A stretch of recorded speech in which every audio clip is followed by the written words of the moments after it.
And Dragon SpaceX for status, the closeout team is stepping into hatch opening now. Copy.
John Innsbrucker back here at the webcast desk in Hawthorne, California. We've got another camera up, and you can see the side-by-side view on the monitor. Astronauts Bob and Doug inside, waiting for the hatch to come open. We're still in the middle of a equalization step. Make sure that pressure inside the Dragon is equal to the ambient pressure, so that when we open the hatch, it just comes open without any extra force. You can also see the SpaceX team is up alongside the capsule. They are removing essentially the thermal protection devices. You know, for example, if you have a door handle on your automobile, if you're going to have to re-enter from outer space, you're going to have to put a small heat shield over that door handle. Otherwise, any kind of protuberances, cavities could be subject to burn-up. So they have to take their time, make sure that we get all of the thermal protection safety devices off so that they can then get access to the mechanism to go ahead and bring the hatch open. So what you are watching right now on the left monitor is the egress team going through the steps. This is typical. We're not hearing any chatter over the pad net that they're having any problems. They just take their time and make sure that everybody's ready to bring the hatch open when they finally get there. So currently we are T plus 1 hour and 11 minutes or so since the planned launch. Obviously, we're still on the ground as we're going through the post-scrub operations to bring astronauts Doug Hurley and Bob Bacon out of the capsule. And you can see now hatch is coming open.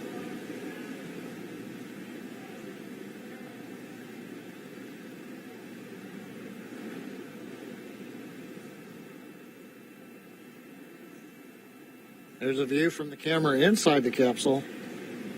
You can see the hatch area. Crew gave a quick wave to the ground crew when it came open. And right now they should be inspecting the area underneath the seats so that we can command the seats to rotate back into the ingress-egress position, make it a little easier on Bob and Doug to get in and out of the seats.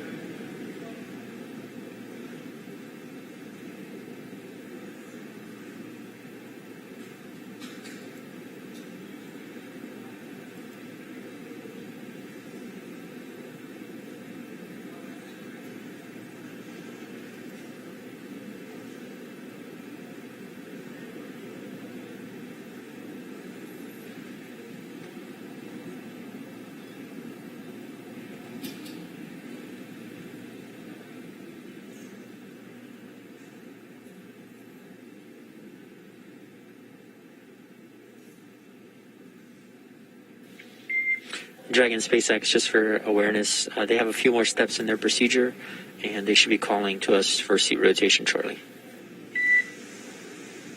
Okay, copy that. Yep, we see them working on that, and just as a lead into that, we are ready for the seat rotation, so just let us know when you're ready to start.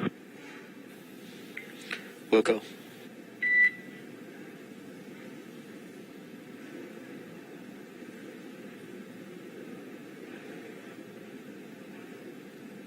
Here's the confirmation from the Dragon team talking to the astronauts that they are just about ready to send the seat rotation command. Again, the ground crew is verifying, making sure that none of the cargo that's packed in Dragon underneath the crew, nothing is in the way, nothing came loose. You're looking at one row of crew seating, but there is, as we mentioned before, Dragon designed to carry up to 7, but on this flight, for example, much of the cargo that we're carrying is loaded in various areas down below where the astronauts are seated. So they're just verifying nothing's in the way so that when they send the rotation command, the seats will pivot without encumbrance.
Dragon SpaceX, we are initiating seat rotation.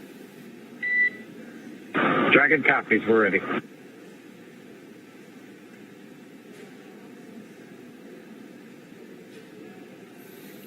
That call out from the Dragon core up to the crew, letting them know that we are sending the commands from the ground to rotate the seats, and you can see astronauts Doug Hurley, Bob Behnken rotating in their seat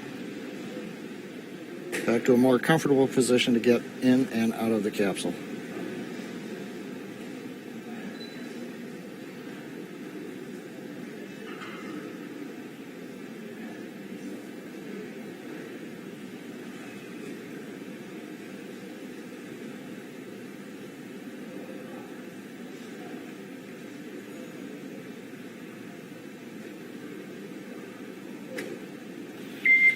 Dragon SpaceX, seats are upright. Thanks for the valiant effort today, helping us test our scrub timeline, and we'll see you Saturday. Yeah, we appreciate those words. Everybody did great today. It was a great practice, and we'll do it again on Saturday. Everybody stay safe, and we'll talk to you on the loops. Likewise. Well, Dan, we've heard it. They've got rotated. The hatch is open. The ground crew is going to work to get the astronauts out. The SpaceX Dragon team, like the SpaceX Falcon 9 team, is going to be coming off of console now as we turn it over to the folks on the pad. So while we didn't launch, it was a pretty good countdown and scrub sequence. So we've got that good lesson learned under our belt. We look forward to Saturday having even better results when we get close to T0. That's right. Always great when we don't have any issues with the capsule or the rocket, which we didn't today. Just had to fight that weather. And we'll be doing the same on Saturday. We are looking at about a 50% probability of violation. That's about where we were today. We did see it was all just a matter of trying to line up correctly. And didn't make it today, but we're going to try again on Saturday. Right, and it sounds like we were just about half an hour away from making the launch attempt today with weather, with 50% weather chance on Saturday. Hopefully we have a better day at T0 for liftoff.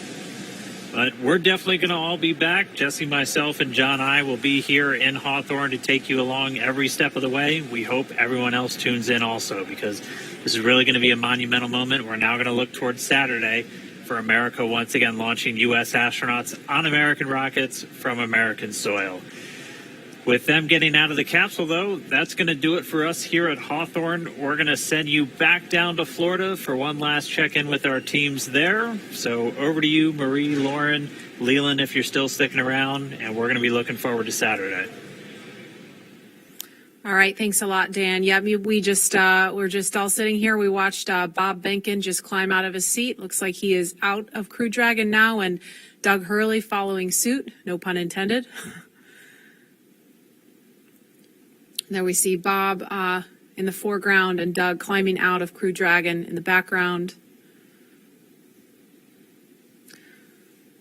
Pad closeout team looks like helping them out. So any minute they're going to be basically just reversing course, coming back the way from whence they came. Leland, I know you had a scrub years back.